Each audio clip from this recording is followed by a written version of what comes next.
write some checks and Sure. fill up the big beautiful jet. I mean, this bathroom was all, tile floor and everything. Yeah. Go to fill the tub up, and about halfway out, once it hits the Water. jets, all the water Oh. starts leaking out all over the floor. And it was like, ugh. Oh, I carried no. a shop vac in my truck, so I started shop vacuuming all the No. water up. There's a cleaning crew that was there to clean the house with the construction debris. Well, that's So good at least. they came in, they actually helped suck it up too. But thank the clients. Yeah, that's why you're here. You're here to find things that don't work. So he understood Right. but I was just waiting for because then there was even in the basement. There's some ceiling tiles got wet. And fell Oh, down. no, I'm and like, something oh, just gosh. built and- Yeah. So, but thankfully nothing was, because that's I'm thinking, well, it's gonna be in the basement. Of course, that's when you have the Right. photo album stored or something. Right, So, right. yeah, but the way the week always So, ends. I think Eric started recording us Okay, already. yeah, So I good. guess we'll just get started and then makes me try and figure out how to edit this. Perfect. So, all right, we'll get started. So, I'm Michelle Hansen and I'm here with Dale Peinenberg today. Thank you for coming. Yeah, no problem. My partners, Jen Tenner and Nan Brennan, who we teamed up with earlier this year, we decided we wanted to start this series, Ask the Expert. So we wanted to bring in a home inspector, especially with this kind of crazy market going on. Just pick your brain on some of these things. And we asked our audience, so anyone coming up or if you think of anything, we can always reach out to Dale after the fact. With questions, but I do have a few here for you. Sure. So let's fire away and get going. Let's get going. So the first one I have is, have you done any pre-listing inspections and what are your thoughts or ideas on that? Yeah, absolutely. So that's been a pretty big market this year, even though a lot of people are skipping home inspections. So we have some sellers that are saying, I don't have to worry about it. A lot of them are still going ahead and doing them, and it really helps them out. It makes the sale process a lot smoother. Yes. Just eliminates a lot of the questions that people have, because they know right up front what they're purchasing. When people go to buy a house, they're kind of in that honeymoon stage when they first walk in the door, and they're thinking, all right, these checks all the boxes. And Yep. if there's a disclosure sheet that says there's a few things that are not functioning, they're able to overlook that at the beginning. But when we get midway through the process and they think this house is perfect, and then they start finding these errors, things can take a turn for the worse. Yeah. And especially, after they close. We've been doing a lot of post inspections. I know that's one of your questions I as say well that too. was my next one. So we'll do a segue into that. With the post inspections, we're coming in after they purchase a house. Sometimes it's literally the same day that they close in the house. I'm coming in the afternoon and trying to make Okay. a list of maintenance items and whatnot. And there's been times where people find things and they say, boy, why didn't the seller disclose this? They had to have known about it. And that can get pretty sticky, something that we don't want to get involved in. Yeah, and unfortunately, like for us as realtors, once closing happens, we technically can't do anything. We're happy to help and Correct. bring people in, but yeah, it gets kind of tough. So. Right, your job is the paperwork side and not to inspect the home Yeah. or find out what condition it is. Yeah. So, but with the post inspections, we've been finding those are pretty handy as well too. Normally during a home inspection process, my job is to find basically defects in the house, defects and safety hazards, things that the seller or the buyer can potentially negotiate with the seller for either repairs or negotiating the price of the house. But when we do the post inspections, I can put basically whatever I want in that report. I can add maintenance items. I can put suggested improvements to the house. So we really get to take it a lot further. So they're not just getting a basic home inspection during a post inspection. They're really getting a full tour of their house and lots of suggested That's ideas. really nice. I know I didn't include it, but kind of a spin-off of that. Have you had anyone that just hasn't recently bought or is selling who has asked for a home inspection? It was like a maintenance inspection? Yeah. Yeah, so done a few of those over the past. Today's client actually was talking about that. He wants to get on a 2-year program. Okay. He has a 5,000 square foot house. He says there's a lot to look at. Yeah. Places that he doesn't want to get into, attics, climbing on the roofs, etc. Yeah. So he wants every 2 years for me to come in and basically make him a list, of Perfect. things that need repair.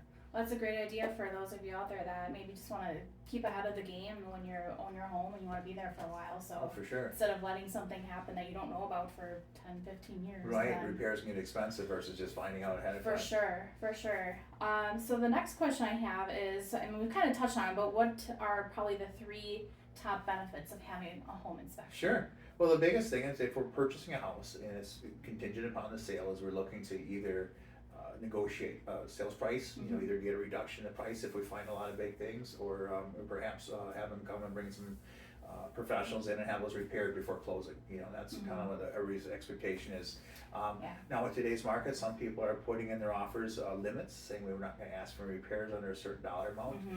But they still get a big benefit with that home inspection because again, we can help find if there's large items above and beyond that limit, as well as still make that list for them of things that need repairs. Say, hey, we've got a roof that's wearing out, you may wanna start budgeting for replacement, or we have a furnace that definitely needs some maintenance. Electrical issues are one of the big things we find safety hazard wise, where there's open junction boxes or loose wiring or things like that needs to get taken care of. And even just as small as smoke and carbon monoxide detectors, you wouldn't believe how many houses we go into and either they're expired or just simply missing. Sure. So that's kind of one of the biggest things that we get when we do the inspections. And then after that is again finding maintenance items, kind of teaching people how the houses work. Yeah. So they know how to maintain them as well. I know I've joined you on a few, and I think it's great that with the buyers, you kind of walk through and teach them about their house, Sure. their new house coming up. So. Oh, there's a lot to learn. Yeah. I had one, it was a post inspection yesterday, and she's already owned the house for 3 months. Okay. She didn't realize that she had 2 crawl spaces. Oh, really? So, we can own a house for quite some time and not understand how it all works or some of the things of it. In the basement, there were some little wooden doors that were able to open up, and that went into some addition areas on the house. So you never know. Extra space they didn't know about. Yeah, exactly. All right. Another one we had, it's pretty specific, but they want to know, should you wrap a hot water heater with insulation? And that's a great question. A lot of people go back and forth in this. Some is preference. You get some people say, I really think I get a big difference out of it. I guess what I would do is I would go down in the basement, I would touch my water heater and see if we can actually feel heat coming off the case of it. If we don't, then we know that the insulation's already performing its job. If it is very warm to the touch, then we know that we are losing heat. And that might be something we might want to do is wrap a blanket around there to try to save a little energy. We have to be careful though because for one, some manufacturers will say it voids the warranty. So if we've got a newer water heater and we do that and it starts leaking, they may come in and say, no, we're not going to cover it because you didn't follow the directions. And then the other is there's vents along the bottom of the water heater that we have to make sure we don't cover with these blankets because that brings in the air for the combustion chamber. So if we block, and we can cause a safety issue as well as we'll lose efficiency of the water heater and we're just negating that. So is my water heater covered? No. I think in the grand scheme of things, there's other things I can do in my house that would improve the efficiency. I would buy a couple rolls of foil HVAC tape and tape all the ductwork of my heating and cooling system. That would give a lot of efficiency. Things like that. You can go along and, but can you? Absolutely. But as long as you do it right. Correct. Follow directions. But it wouldn't be on the top of my list of something to do. Okay. Perfect. And let's see. I think I asked you, maybe I didn't ask you, what's the most common issue that you've come across in your time as a home inspector? Electrical, and then plumbing would be next on it. I love do-it-yourself projects. It's great if someone wants to save some money and see if we can, tackle these projects themselves, but we need to do a lot of research if we're gonna do electrical plumbing, because there's certain codes that we need to follow and they're there for safety reasons. So typically we'll go in a house. It's usually if a basement's been refinished, after the house is built, things like that, or a garage was added on to, or more outlets were put up there, or light fixtures, we'll find missing junction boxes, exposed wiring, some pretty, unsafe conditions. So that's probably the top would be electrical. After that, it kind of falls down on, again, a lot of do-it-yourself projects would be plumbing or poor roofs, things like that, but I would say electrical is probably the top. All right. I think that kind of scares people too, is because it's such an unknown to a lot of people. It is. So. And that's one of those things, again, we go back to the pre-listing inspections. If someone's preparing your house to sell, there's certain things you can write down and just disclose. Say, hey, this doesn't work, or we know this is wearing out. But when it comes down to electrical or plumbing, I always suggest getting it repaired because it does scare people. When I come through houses during an inspection, we find these issues, that's usually the ones that my buyers get really excited about. They say, because it is the unknown, and they're worried about how much is it going to cost and is it unsafe and what do we have to do to fix it. Again, I'm not an expert in electrical by any means, but some of it can sound scary, but may not be. It could be an easy fix. Correct. Absolutely. So sometimes when someone says, "Hey, we're missing GFCI outlets in the house," and they say, "Oh my gosh, what is that?" It can literally be just a few dollars worth of outlets that need to be put in the house to correct some safety issues. Other times we've been in some houses where they almost need a complete rewatering because of the extensive damage that was done. So sometimes we think we're saving money up front, by doing our own work, we're actually creating more damage and it's gonna cost more in the future to fix, so. Okay. And one way to negate that is if we're gonna do electrical work, not only study about it, but pull a permit from the city. Yeah. Because that way the city inspector's gonna come in and inspect your work, and verify that you've done it correctly. Yeah. Keep you safe. So. Exactly. So. Okay. And then the last one I have are suggestions for people who are homeowners. What would you, 3 things that you would suggest that either fix or maintain or update that you've come across that Sure. we can kind of avoid Oh, down exactly. the road? So really the big thing is I always suggest that people go around their house every quarter, every season, and just take an evaluation of what's going on and really start from the outside, because that's where all the damage comes from. Mm-hmm. Because we want to keep moisture and rodents and insects out of our house. Walk around our house, verify the siding is all intact, we don't have any damage with it, flashings, caulking, paint, all that kind of stuff to make sure that we don't have any moisture entry in our house. Gutters are a big thing, where Yeah. they just get neglected, either they're full of debris or the downspout extensions are blowing away. And all that water is right next to our foundation, it's gonna cause Especially you. in the spring. Absolutely, we're gonna cause either damage to our foundation or even just, bare minimum water in our basement, and that's no fun, so. Again, exterior, grading is another big thing, of course, where our dirt settles around our house over the years.